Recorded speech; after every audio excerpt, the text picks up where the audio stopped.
அனைவருக்கும் வணக்கம். இந்த வீடியோல நம்ம என்ன பார்க்க போறோம் அப்படின்னா MBBS கவுன்சிலிங் உடைய செகண்ட் ரவுண்டுக்கான ஷெட்யூல் அனௌன்ஸ் பண்ணிருக்காங்க. இதுல யாரெல்லாம் அட்டெண்ட் பண்ணலாம், சோ அட்டெண்ட் பண்ணும்போது என்னென்ன இதெல்லாம் நம்ம வந்து கடைபிடிக்கணும் அப்படின்ற பத்தி தெளிவான இன்ஸ்ட்ரக்ஷன் நிறைய கொடுத்திருக்காங்க. அதை உங்களுக்கு தெளிவா எக்ஸ்பிளைன் பண்ண போறேன்.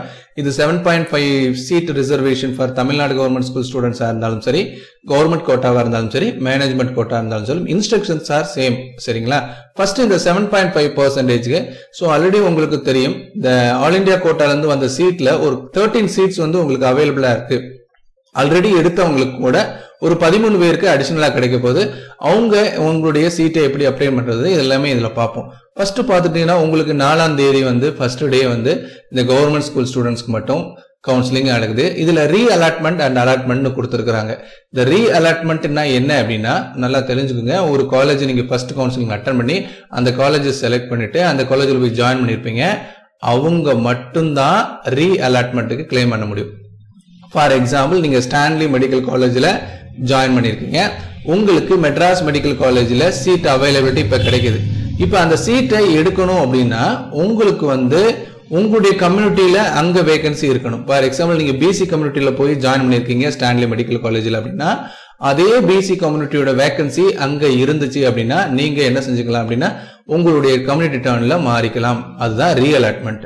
அதனாலதான் கொடுத்துருக்காங்க. இப்ப எல்லாரும் போகணுமா அப்படின்னு தோணும். இப்ப ரேங்க் ஜெனரல் ரேங்க் 1ல இருந்து 397 சார் 001, அதாவது ஜெனரல் ரேங்க் 1 இருக்கிறவங்க ஆல்ரெடி நான் மெட்ராஸ் மெடிக்கல் காலேஜ் எடுத்துட்டேன், எனக்கு மறுபடியும் நான் கவுன்சிலிங் போகணுமா, ரீ அலாட்மெண்ட் போகணுமா அப்படின்னா போக வேண்டியதில்லை. யாருக்கு தேவையோ யாருக்கு மாத்தணுமோ அவங்க மட்டும் போனா போதும். ஆல்ரெடி உங்களுக்கு பிடிச்ச காலேஜ், உங்களுக்கு தேவையான காலேஜ் கிடைச்சிருச்சு அப்படின்னா நீங்க ரீ அலாட்மெண்ட் போக வேண்டியதில்லை. அடுத்து அலாட்மெண்ட் அப்படின்றது, நீங்க போயிட்டு ஃபர்ஸ்ட் பேஸ் கவுன்சிலிங்ல போய் அட்டெண்ட் பண்ணிட்டு உங்களுக்கு கிடைக்கல அப்படின்றவங்களுக்கு தான் இந்த அலாட்மெண்ட் அப்படின்றது உங்களுக்கு கொடுத்துருக்காங்க. ஓகே, இது எல்லாமே ஆன்லைன் ஆஃப்லைன்ல தான் நேரோ அவுட். நீங்க ஆல்ரெடி ஃபர்ஸ்ட் கவுன்சிலிங் எங்க அட்டெண்ட் பண்ணாங்களோ அதே இடத்துல தான் பண்ணணும். 3 செஷன்ல நடக்குது. 9 AM, 11 AM அண்ட் 2 PM நடக்குது. ஓகேங்களா? இத பத்தி இன்ஸ்ட்ரக்ஷன் தெளிவா கொடுத்துருக்காங்க. அது ஒன்ஸ் நீங்க நல்லா ஞாபகத்தில் வச்சுங்க. ஒன்ஸ் நீங்க போயிட்டு ரீ அலாட்மெண்ட் வாங்கிட்டு, இப்போ ஃபார் எக்ஸாம்பிள் ஸ்டான்லி மெடிக்கல் காலேஜ்ல இருந்து நீங்க மெட்ராஸ் மெடிக்கல் காலேஜுக்கு நீங்க ரீ அலாட்மெண்ட் வாங்கிட்டீங்க. ஆனா மறுபடியும் ஜாயின் பண்ணதுக்கு அப்புறம் எனக்கு ஸ்டான்லி மெடிக்கல் காலேஜ் தான் திருப்பி வேணும் அப்படின்னா கிடைக்காது. ஸோ ரீ அலாட்மெண்ட் ஒன்ஸ் நீங்க இந்த காலேஜ் நீங்க இருந்த காலேஜ் இன்னொரு காலேஜ் போயிட்டீங்கன்னா திருப்பி வர முடியாது அப்படின்றது உங்களுக்கு தெளிவா கொடுத்துருக்காங்க. அதே மாதிரி இந்த ரீ அலாட்மெண்ட்டுக்கு போறவங்களுக்கு எந்த ஒரு ஃபீஸும் அடிஷனலா கட்ட வேண்டியது இல்லை. ஆல்ரெடி நீங்க என்ன பே பண்ணீங்களோ ஒரு 500 rupees ப்ராசஸிங் ஃபீயா இருக்கட்டும், இல்ல இந்த அமௌண்ட் ஒரு குறிப்பிட்ட அமௌண்ட் கட்டியிருப்பீங்க அட்மிஷன் கன்ஃபார்ம் பண்றதுக்கு. ஸோ இது எல்லாமே திருப்பி கட்ட வேண்டியதில்லை. அந்த அமௌண்ட்டையே இதுக்கு மாத்திக்கிடுவாங்க. ஸோ அதனால நீங்க திருப்பி எதுவும் செய்ய வேண்டியதில்லை. இது எல்லாமே பார்த்துக்கிட்டீங்க அப்படின்னா உங்களுக்கு தெளிவா இந்த பக்கம் கொடுத்துருக்காங்க. அந்த இன்ஸ்ட்ரக்ஷன் தான் இங்க எல்லாமே கொடுத்துருக்காங்க.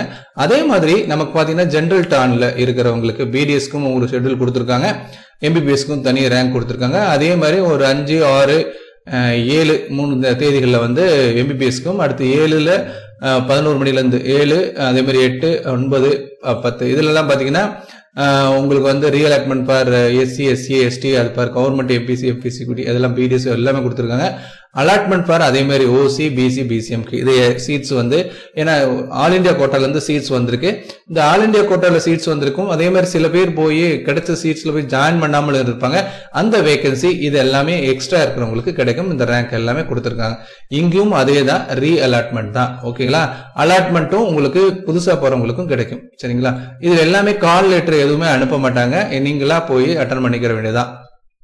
இதுல இன்னொரு ரீசன் நல்லா பாத்துக்கோங்க. நிறைய பேர் போறதுனால உங்களுக்கு கேரண்டியா ரீ அலாட்மெண்ட்டோ அல்லது அலாட்மெண்ட்டோ கிடைக்கின்றது கிடையாது அப்படின்றத உங்களுக்கு தெளிவா கொடுத்துருக்காங்க. ஸோ அதே மாதிரி ஒவ்வொரு இன்ஸ்ட்ரக்ஷனும் இங்க கொடுத்துருக்காங்க. நம்ம முக்கியமான இன்ஸ்ட்ரக்ஷன் தான் சொல்லிட்டோம். இந்த கூட கொடுத்துருக்காங்க பாருங்க, ரொம்ப வேலை no individual call letter will be சென்ட்னு கொடுத்துருக்காங்க. அதே மாதிரி candidate seeking allotment should be bring original and photo copy of admission slip. நீங்க அட்மிஷன் ஸ்லிப் வாங்கியிருப்பீங்க, ஒரிஜினலும் இருக்கணும், ஜெராக்ஸும் கொண்டு போயிருக்கணும். ரீ அலாட்மெண்ட்டுக்கு போறவங்க நல்லா ஞாபகத்தில் வச்சுங்க. ஃபீல் ரிசிப்ட் கண்டிப்பா இருக்கணும். அதே மாதிரி bonafide certificate obtain from the head of the institution. எங்க வாங்கி படிச்சு உங்க ஜாயின் பண்ணிருக்கீங்களோ அவங்ககிட்ட இருந்து போனஃபைட் வாங்கணும். who took allotment in the first phase counseling. இது ரீ அலாட்மெண்ட்டுக்கு நல்லா ஞாபகத்தில் வச்சுங்க. இது இல்லாம போனீங்கன்னா ரீ அலாட்மெண்ட் வாங்க முடியாது. அதனால மறுபடியும் சொல்றேன், original and photo copy of admission slip ஒன்னு, fees receipt ஒன்னு bona fide certificate obtained from the get of the institution who took allotment in the first page. இந்த 10th பாயிண்ட் கண்டிப்பா வச்சுக்கணும்.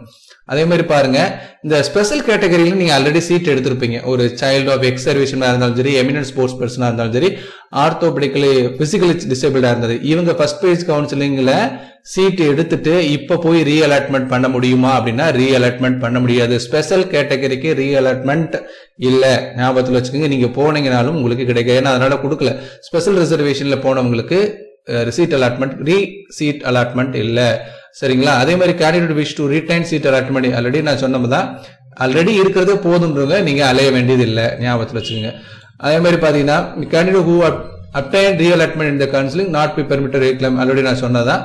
இது எல்லாமே உங்களுக்கு ஒவ்வொரு இதா கொடுத்திருக்காங்க பாருங்க. Candidate shall only opt for vacancy available at their turn, available இருந்தா மட்டும்தான் நீங்க எடுத்துக்கிற முடியும். அதே மாதிரி நம்ம ஆல்ரெடி சொன்னோம், முதல் கட்ட கலந்தாய்வுக்கு அழைக்கப்பட்ட மாணவ மாணவிகள் அனைவரும் ஆகிய கல்லூரிகள் அந்தந்த இனவாரியின் இடப்பதில் இடங்கள் உள்ள காலியான பிறகு அதற்கு அடுத்துள்ள அனைவரும் காத்திருப்போம். ஒன்ஸ் நீங்க அதுல போய் எடுக்கிறீங்க, அதுல முடிஞ்சிச்சு அப்படின்னா மற்ற இருக்கவங்க எல்லாம் வெயிட்டிங் லிஸ்ட்ல இருக்கிற மாதிரி தான் அப்படின்னு கொடுத்துருக்காங்க. அதே மாதிரி இதுல மற்றபடி சொன்ன மாதிரி மொபைல் போன்ல அலோடு கிடையாதுன்னு சொல்லிருக்காங்க. அதே மாதிரி டென்டேட்டிவ் வேகன்சி வந்து ஒவ்வொரு நாள் முடிஞ்ச உடனே சொல்லுவாங்க அப்படின்னு கொடுத்துருக்காங்க. All demand drafts should be drawn in the favour of secretary selection committee Chennai at 10 அப்படின்னு கொடுத்துருக்காங்க. இது வந்து அலாட்மெண்ட்டுக்கு புதுசா வர்றவங்களுக்கு.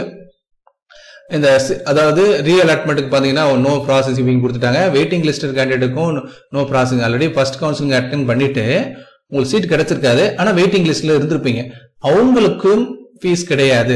ஃபர்ஸ்ட் கவுன்சிலிங் அட்டென்ட் பண்ண எல்லாருக்குமே ஃபீஸ் கிடையாது. ஃபர்ஸ்ட் கவுன்சிலிங் இல்லாம ஃபர்ஸ்ட் டைம் இப்பதான் நீங்க போய் அட்டென்ட் பண்றீங்க அப்படின்றவங்க மட்டும்தான் ஃபீஸ் பே பண்ணணும். 500 rupees. அலாட்மெண்ட் ஃபார் கவர்மெண்ட் பீடிஎஸ்க்கு வந்து 500 rupees கட்டணும். அடிஷனலா நீங்க செலக்ட் ஆகிட்டீங்க அப்படின்னா கவர்மெண்ட் காலேஜா இருந்தீங்கன்னா 13,610 கட்டணும். ஓகேங்களா? பிடிஎஸ் இருந்தா 11,610 கட்டணும். எஸ்சிக்கு வந்து பாத்தீங்கன்னா 9,610 தான். அதே மாதிரி ஓசி எம்பிசிக்கு வந்து கவர்மெண்ட் இல்லாம செல்ஃப் பினான்ஸ் கேட்டீங்கன்னா 25,000 பே பண்ண வேண்டியது வரும். இது எல்லாமே உங்களுக்கு டீடைலா கொடுத்துருக்காங்க. இது எல்லாமே டிடி ஃபார்மேட்ல இருக்கணும்னு சொல்லியிருக்காங்க. ஓகேங்களா? அந்த all the demand draft should be drawn in the favour of secretary selection committee Chennai 10 at the time of counselling அப்படின்னு கொடுத்துருக்காங்க. ஓகேங்களா? உங்களுக்கு நான் தெளிவா சொல்லிட்டேன். எல்லா கவுன்சிலிங்குமே ஒரே இன்ஸ்ட்ரக்ஷன் தான், ஒன்னும் வித்தியாசம் இல்லை. ரீ அலாட்மெண்ட் இருந்தாலும் சரி, அலாட்மெண்ட்னாலும் சரி, உங்களுக்கு வந்து இந்த இன்ஸ்ட்ரக்ஷன்ஸ் எல்லாமே காமன் தான். ரீ அலாட்மெண்ட் நீங்க ஒன்ஸ் நீங்க வாங்கிட்டீங்க அப்படின்னா திருப்பி மறுபடியும் எந்த காலேஜ் நீங்க கேட்டீங்களோ அந்த காலேஜுக்கு திருப்பி நீங்க போக முடியாது. ஓகேங்களா?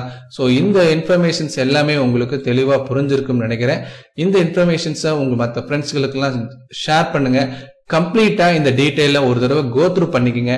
ஏன் அப்படின்னா ஒன்ஸ் நீங்க எல்லாமே கோத்ரூ பண்ணாம நீங்க அவசர அவசரமா மறுபடியும் சென்னைக்கு போய் இதுல இருக்கக்கூடிய டீடைல்ஸ் எதுவுமே இல்லாம போகிறது கஷ்டமா இருக்கும். ஸோ அதனால இந்த இன்ஃபர்மேஷன் உங்களுக்கு தெளிவா புரியலைன்னா கண்டிப்பா கமெண்ட்ல கேளுங்க. கண்டிப்பா உங்களுக்கான விளக்கத்தை நான் தெரியப்படுத்துறேன். தேங்க்யூ.